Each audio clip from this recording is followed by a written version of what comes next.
शुभा बहन, मैंने सुना है तुम्हारी बहू बहुत पढ़ी लिखी और जमींदार की बेटी है। बिल्कुल सही सुना है काकी आपने।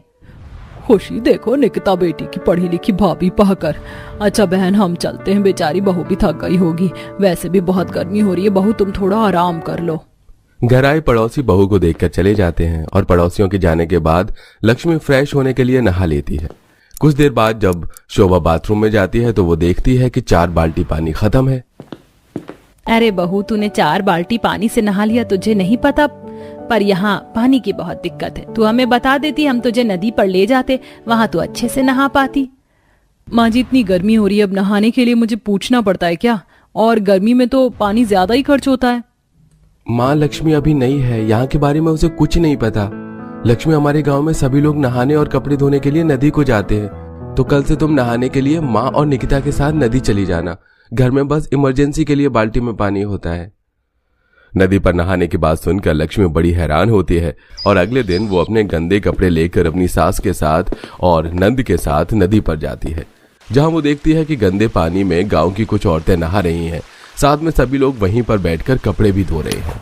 भाभी, आप गांव की औरतों के साथ आराम से नहा लो, जब तक मैं और माँ यहीं बैठकर कपड़े धो लेते हैं।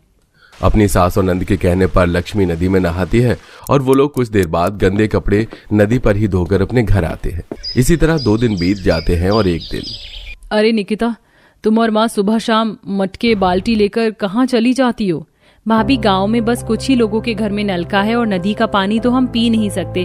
खाना बनाने और पानी पीने के लिए भी तो पानी की जरूरत है, इसलिए कुएं से पानी भरकर लाना पड़ता है। कुआं भी घर से 2 किलोमीटर दूर है। बहू, आज तू भी हमारे साथ कुएं पर चल, ताकि तुझे पता चल सके हम पानी कहाँ से लाते हैं। कल को हम घर में ना रहें, तुझे खाना बनाने या पीने के लिए पानी चाहिए हो तो पता होना चाहिए ना गांव में कुआं कहाँ है।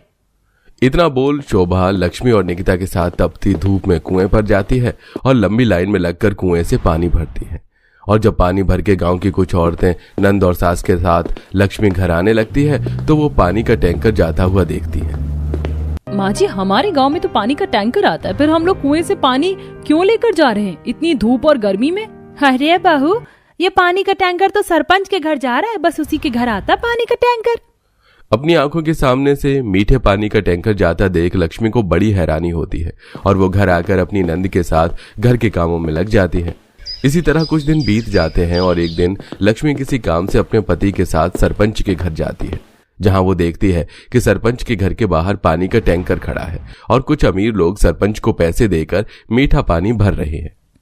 निखिल, माँ तो बता रही थी कि सिर्फ सरपंच के घर पानी का टैंकर आता है, पर ये देखो सरपंच के घर गांव के कुछ लोग आकर पानी लेकर तो जा रहे हैं। फिर हम कुएं का पानी क्यों पीते हैं? हम भी तो मीठा पानी टैंकर से ले सकते हैं ना सरपंच से। लक्ष्मी, ये पानी मुफ्त में नहीं मिलता, इसके लिए 1000 रुपए देना पड़ता है। हम गरीब कहाँ से मीठा पानी पीने के लिए सरपंच को 1000 रुपए दें? ये तो सेठ हैं, जमींदार हैं, अमीर हैं जो पैसे देकर पानी लेते हैं सरपंच से। अच्छा चलो अंदर चलते हैं, सरपंच की साइन की चाहिए इस पेपर पर, तभी तो तुम्हारी आइडेंटिटी कार्ड पर एड्रेस चेंज होगा। इतना बोल निखिल और लक्ष्मी सरपंच के घर में जाते हैं, जहां लक्ष्मी देखती है कि सरपंच का पूरा परिवार न सिर्फ मीठा पानी पी रहा है बल्कि मीठे पानी से ही घर के काम भी कर रहे हैं। बाहर इतनी गर्मी हो रही है, लोग प्यास से मर रहे हैं। निखिल, हमारे गांव के लोगों के साथ बहुत गलत हो रहा है। यहाँ तो पानी की बहुत धांधली हो रही है। सरकार ने हमारे गांव में भी मीठे पानी का टैंकर लगवा रखा है, पर सरपंच हमें नहीं दे रहा है। हमें सरपंच के खिलाफ बोलना चाहिए। लक्ष्मी, बाहर इतनी गर्मी हो रही है और तुम्हें सरपंच के खिलाफ बोलना है? जो चीज जैसी चल रही है चलने दो, हम सरपंच से नहीं लड़ सकते हैं। निखिल के कहने पर लक्ष्मी चुप हो जाती है। कुछ देर बाद वो लोग अपने घर आते हैं। इसी तरह 2 दिन बीत जाते हैं और एक रात। निकिता, तू शाम को पीने का पानी नहीं लेकर आई, घर में 1 बाल्टी पानी नहीं है। लगता है अब सेठ के घर ही जाना पड़ेगा, उसे ही 100 रुपए देकर 1 बाल्टी पानी भरना पड़ेगा नलके से। क्या अगर हम 1 बाल्टी पानी लेते हैं सेठ से तो इसके लिए हमें सेठ को 100 रुपए देने पड़ेंगे? जब लक्ष्मी को यह पता चलता है कि नलका से पानी भरने के लिए 100 रुपए लगते हैं तो उसे बहुत गुस्सा आता है और वो ठान लेती है कि वो सरपंच से जाकर बात करेगी। और अगली सुबह होते ही वो जबरदस्ती अपनी सास के साथ सरपंच के घर जाती है। सरपंच जी, गर्मी सिर्फ आपके लिए नहीं, हम गांव वालों के लिए भी है। हमें भी पीने के लिए पानी चाहिए। आप तो मीठे पानी का टैंकर अपने घर के निजी कामों के लिए इस्तेमाल कर रहे हैं, जबकि गांव के लोग ठंडे मीठे पानी पीने के लिए तड़प रहे हैं। शोभा, ये तुम्हारी बहू है, बहुत बोलती है। ए लड़की, मेरी बात कान खोल कर सुन ले। इस गांव का सरपंच मैं हूँ और अगर तुझे पानी चाहिए तो एक दिन का 1000 रुपए दे और पानी भर कर ले जा।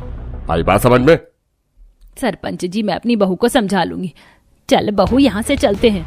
हम इतनी धूप और गर्मी में यहाँ बात करने के लिए आए हैं, पर लगता है सरपंच जी का बात करने का मूड नहीं है। पर आप मेरी बात कान खोल कर सुन लो, मीठे पानी का टैंकर तो इस गांव में आएगा।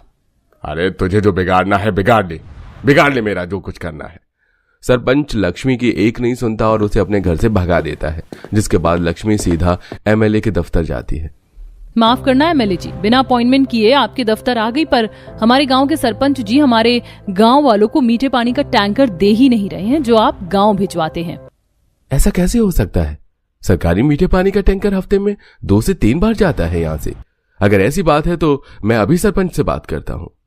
गांव का एमएलए काफी अच्छा और समझदार था। वो लक्ष्मी की बात सुनता है और सरपंच को फोन करता है।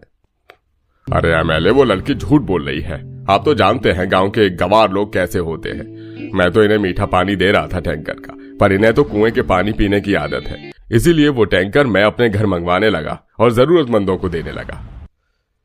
मुझे कोई सफाई नहीं चाहिए और वो लड़की गवार नहीं, पढ़ी लिखी जमींदार की बेटी है। अगर तुमने मीठे पानी का टैंकर गांव में नहीं भेजा तो मैं तुम्हें तुम्हारी सरपंच के पद से हटा दूंगा।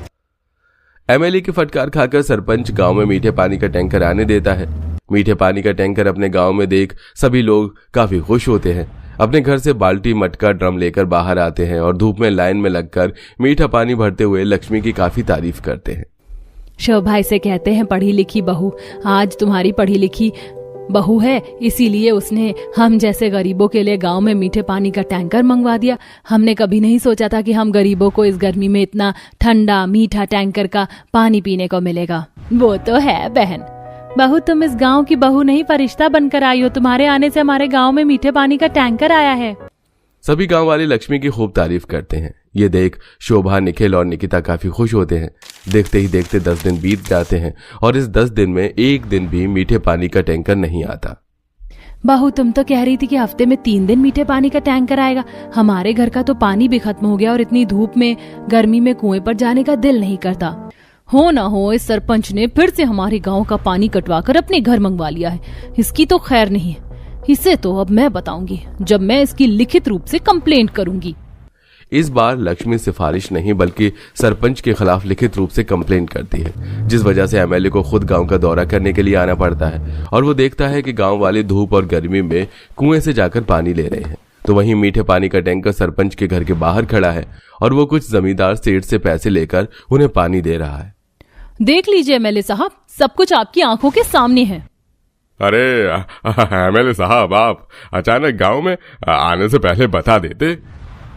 अगर मैं आने से पहले बता देता तो तुम्हारी चोरी कैसे पकड़ता? सही कहती थी लक्ष्मी, और अब तो तुम्हारे खिलाफ कंप्लेंट भी दर्ज है।